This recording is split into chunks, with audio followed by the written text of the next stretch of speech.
Hi friends, ఎలా ఉన్నారు? మీరు ఎప్పుడైనా దెయ్యాన్ని చూసారా? చూసేవాళ్ళు దెయ్యాలు ఉన్నాయని నమ్ముతారు, కానీ చూడని వాళ్ళు కూడా దెయ్యాలు ఉన్నాయని ఎందుకు నమ్ముతున్నారు? ఎందుకంటే సినిమా. చాలా వరకు దెయ్యాల సినిమాలు చూసి దెయ్యాలు నిజంగా ఉన్నాయేమో అని చాలామంది అనుకుంటారు. చాలామంది మిడ్ నైట్ షో చూసి రాత్రిపూట పడుకోకుండా భయపడుతూ ఉండే రోజులు కూడా ఉంటాయి. అలాంటి వాళ్ళు దెయ్యాలు ఉన్నాయని నమ్ముతారు, కానీ వాళ్ళు చూడలేదు ఇప్పటికొచ్చి. అసలు దెయ్యం ఎలా ఉంటుంది?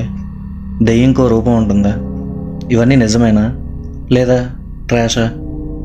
ఇవన్నీ తెలుసుకోవాలనుకుంటే వెంటనే మా ఛానల్ సబ్స్క్రైబ్ చేయండి.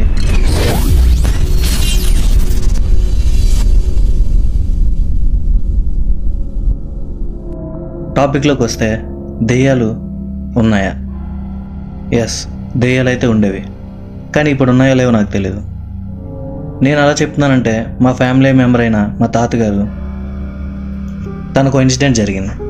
అప్పటి నుంచి రాత్రిపూట్లో తిరగడం కూడా మానేశారు మా తాతగారు. ఆ ఇన్సిడెంట్ ఏంటో మీతో కూడా నేను షేర్ చేసుకుంటాను. ఒకరోజు మా తాతగారు ఆయిల్ మిల్లో పనిచేసేవారు. అప్పట్లో ఆయిల్ మిల్లో పనిచేసేవారు ఎక్కువ మంది ఉండేవారు కాదు, జస్ట్ ఒక 5 ఉండేవారు. ఆ 5 ఉదయం 9 నుంచి రాత్రి 10 వరకు పనిచేసేవారు.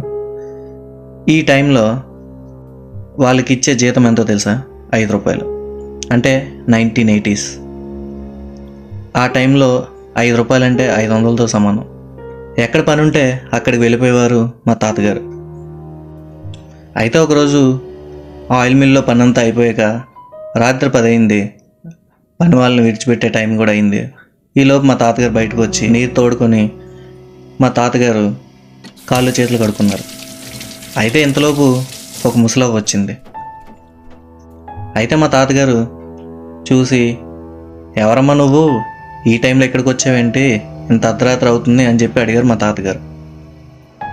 అయితే మా తాతగారు అడిగిన వెంటనే ఆవిడ చెప్పిన సమాధానం ఏంటంటే, లేదయ్యా, నేను ఇక్కడ పక్క ఊరు వెళ్ళాలి.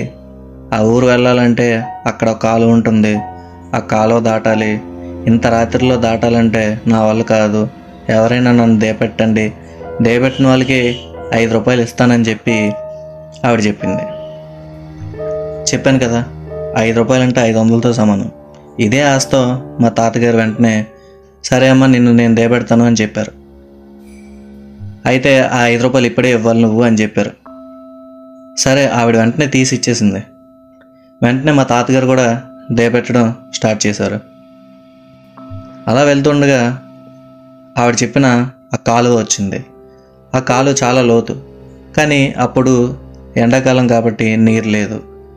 సో ఇద్దరు లోయలోకి దిగి అటువైపు గట్టు ఎక్కారు. ఆవిడ్ని ఆ ఊర్లో వదిలేసి వచ్చారు. తిరిగి వస్తుండగా మా తాతగారు అదే కాలువ నుంచి రావాలి. అదే కాలువ నుంచి వస్తుండగా అటువైపు గట్టువైపు ఎవరో మనిషి నిలబడ్డారు. ఎవరో తెలీదు, చాలా పొడుగుగా పెద్ద పెద్ద జుత్తులు వేసుకొని మొహం కనబడకుండా అలా నించుని ఉన్నారు. అది చూసి మా తాతగారు షాక్ అయ్యారు. తన ఊళ్ళంతా రోమాలతో నిక్కబొరిచాయి.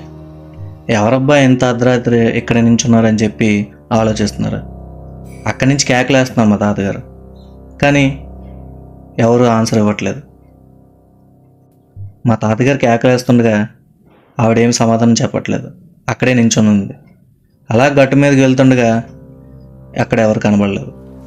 అలా ఇంకా ముందుకు వెళ్తుండగా మా తాతని ఎవరో ఫాలో అవుతున్నట్టు అడుగుల సౌండ్ వినబడుతుంది, కానీ వెనకలు చూస్తే ఎవరూ లేరు.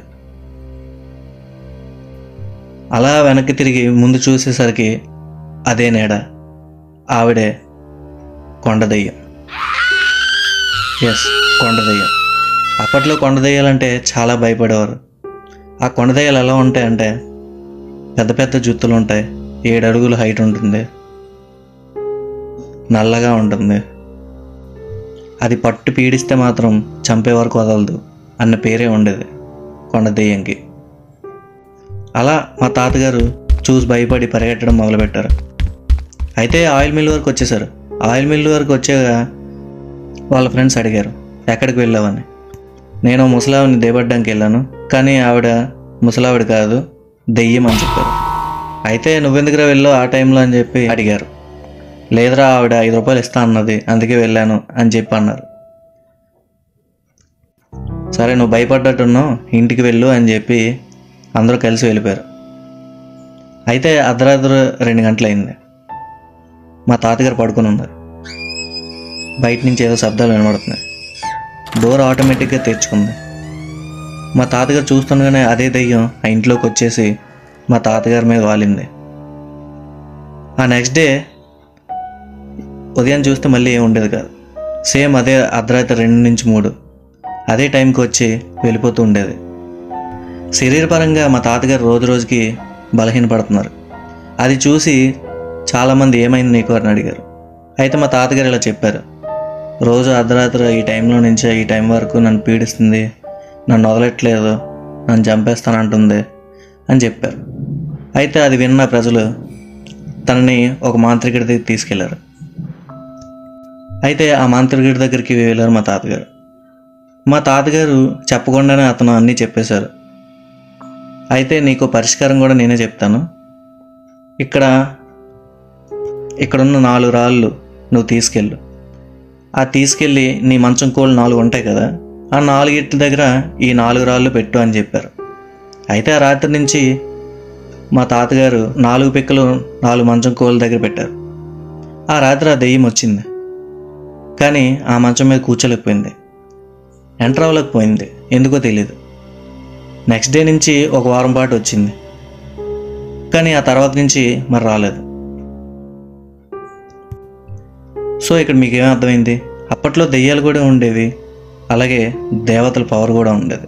ఇప్పుడు మరి దెయ్యాలు ఉన్నాయో లేదో తెలియదు, కానీ దేవుళ్ళ పవర్ అయితే ఉంది.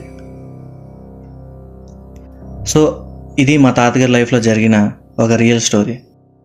ఇలాంటి రియల్ హారర్ స్టోరీస్ మీ జీవితంలో కూడా జరిగినట్టయితే మాకు వెంటనే మెసేజ్ చేయండి. మీ కథను కూడా మేము యూట్యూబ్లో చెప్పే అవకాశం మాకు ఇవ్వండి. చూస్తాను ఎంతమంది కామెంట్ చేస్తారు. ఈ వీడియో మీకు నచ్చినట్టయితే లైక్ చేయండి, షేర్ చేయండి, అలాగే సబ్స్క్రైబ్ కూడా చేయండి.